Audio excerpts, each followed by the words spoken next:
саат 9-дан баштап Ош шаарында коменданттык саат башталгандан баштап бул жерде баардык кыймыл токтолот. Ошол токтолгон учурда дагы айрым жергиликтүү жашоочулар келүүдө. Алардын бирден бир себептери ооруканага баруу жана төрөт үйлөрүнө баруу.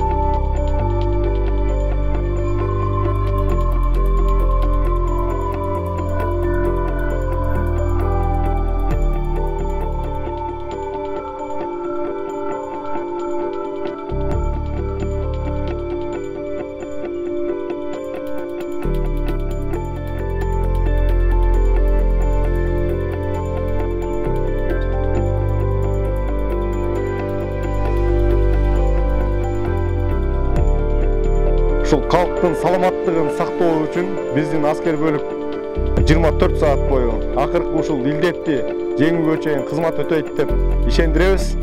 Жана дагы талыкпастан кызматыбызды уюштурабыз.